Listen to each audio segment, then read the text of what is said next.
Good morning, everyone, and thank you once again, Voice and Data, for inviting me.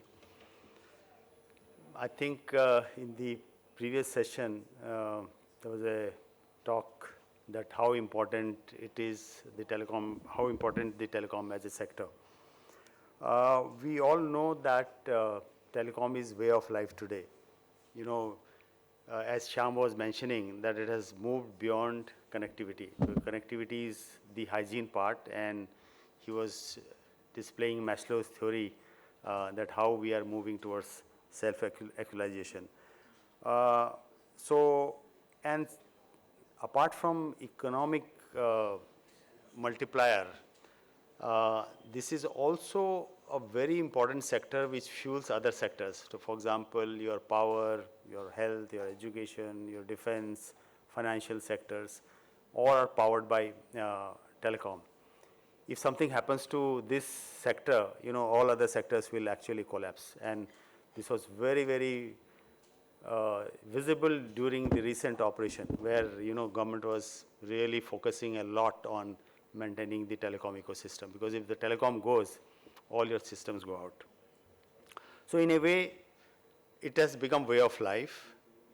Now, from the being a government managed body, I would also say that apart from economic perspective, telecom is also very important from the national security perspective.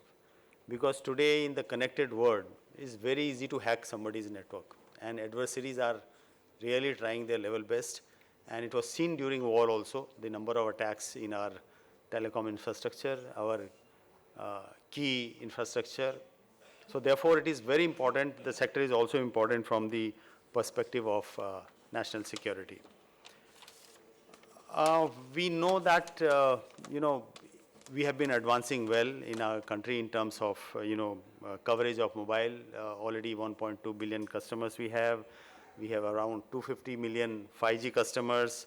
As Shyam was saying, 99% is the coverage, 85% is the coverage for mobile. Out of 776 districts, 773 districts, already 5G footprint is available. 5 lakh base stations have been deployed. The revenue is also growing in the telecom sector. Currently, from the telecom service alone, we get around $40 billion worth of revenue. So in terms of revenue, also increasing. But there was a very important point raised by Mr. Tandon, that in spite of all these growths, the rural density in terms of tele-density in rural is still 58%. So 40% of the rural masses are yet to be covered. And this particular penetration goes still worse when it comes to internet. It becomes 45%. So the question is it that our connectivity is not there? No, I don't think that there is any issue as far as the connectivity is concerned. Today, India is, the 99% plus population is actually covered by 4G and 5G. Government of India, in fact, Honorable Prime Minister last year gave a program of called 4G saturation. What it means that there was a survey done saying that what are the areas where there is no 4G. Minimum 4G has to be there, if not 5G. So that is how the program came, 4G saturation, wherein we identified 30,000 villages in the country which doesn't have any connectivity of 4G. And government gave this contract to BSNL at 30,000 crore to put the mobile connectivity, 4G mobile connectivity in these villages. And I think around 10,000 villages have already been connected out of 30,000. And going forward, all these 30,000 will be connected. Regarding internet, government is very well aware that, internet has to be penetrated, and government is of the view that fiber is the lasting solution, whereas the wireless will be complementing solution. And therefore, government has sanctioned 1.39 lakh crore BharatNet program, which will take fiber to each one of the villages. Coming from CDOT, I will say that since we are technologically capable country, I won't say technology advanced country yet, because we are technology capable country. Why I say technology capable country? You look at any of the international big giant, be it Intel, be it Broadcom, Marvell, Texas, all their offices are, R&D offices are housed in Bangalore. More than 50,000 design engineers are working here. But the IP actually is produced here, but the value appropriation happens elsewhere. So government is very, aware of this fact, and therefore government has taken many initiatives to become self-reliant. As I said in the morning,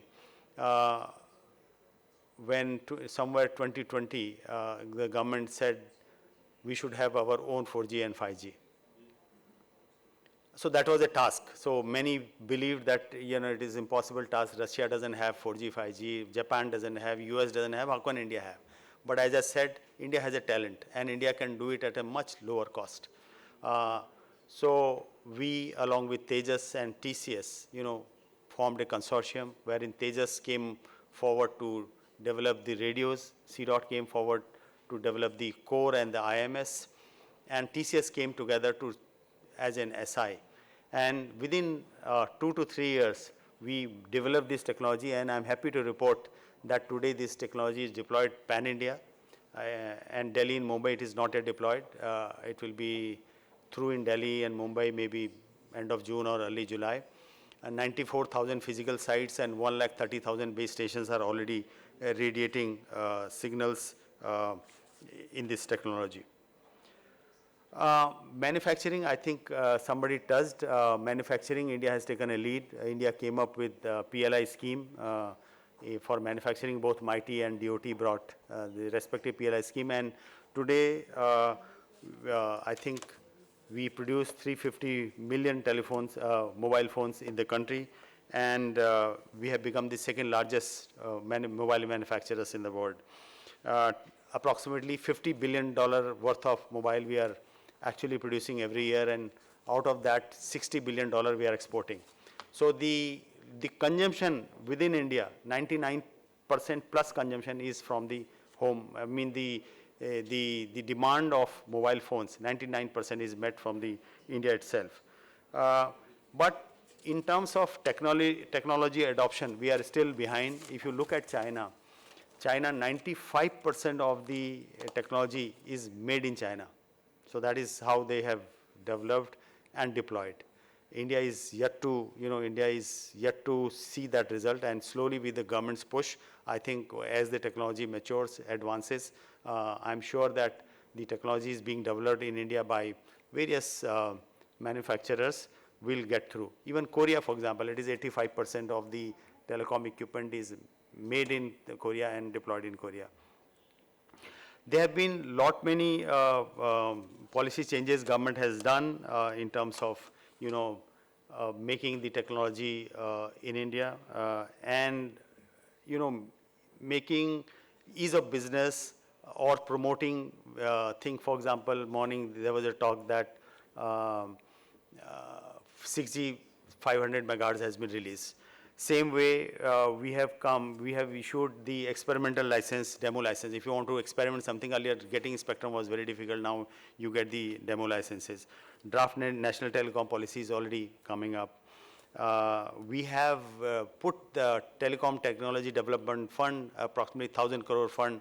Every year we have 1,000 crore to distribute to the startups, and that journey is going on. Telecom Standards and Certification Rules 2025 have come. Spectrum allocation and security norms for satellite has come. But definitely we need to work more in the value chain. So what I mean to value chain is the main part, before you move to the product, the key part is the chip design, where we are lacking totally. Then the chip manufacturing, then the product.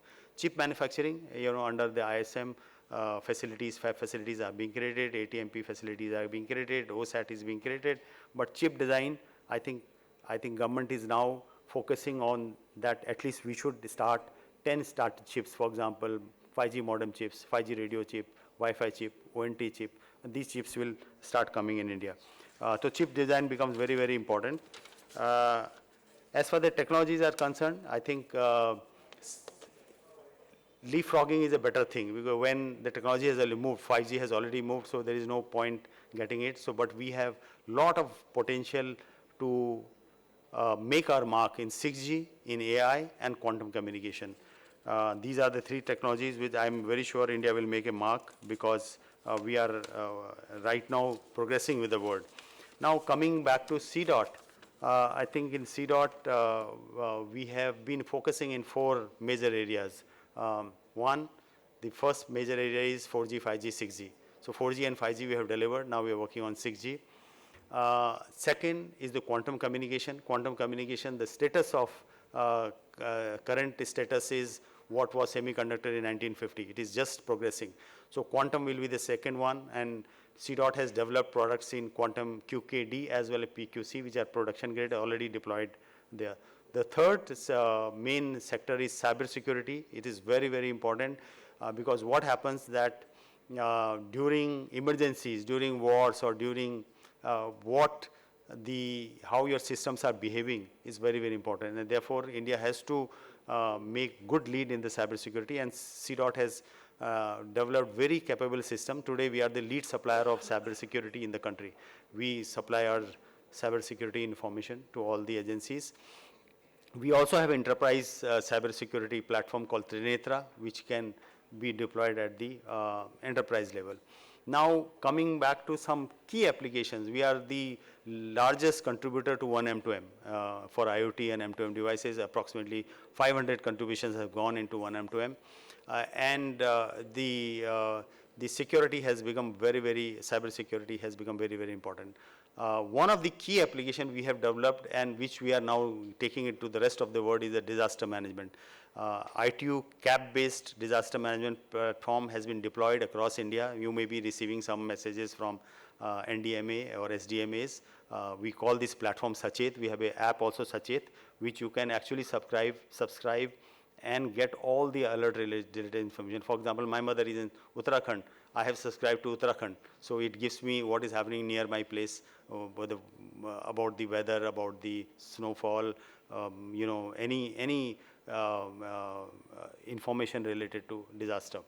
So we are committed to advance the self-reliance journey of, and the clarion vision and clarion call and vision of our Honorable Prime Minister, that we become Atmanirbhar Bharat. I am sure in coming days, especially in 6G, AI, and cyber security and quantum, India will take a big lead, and many more awards will have to be instituted by voice and data, because these are the fields which are sectors by themselves. So thank you once again, and I look forward for a very meaningful day and success for this event. Thank you so much.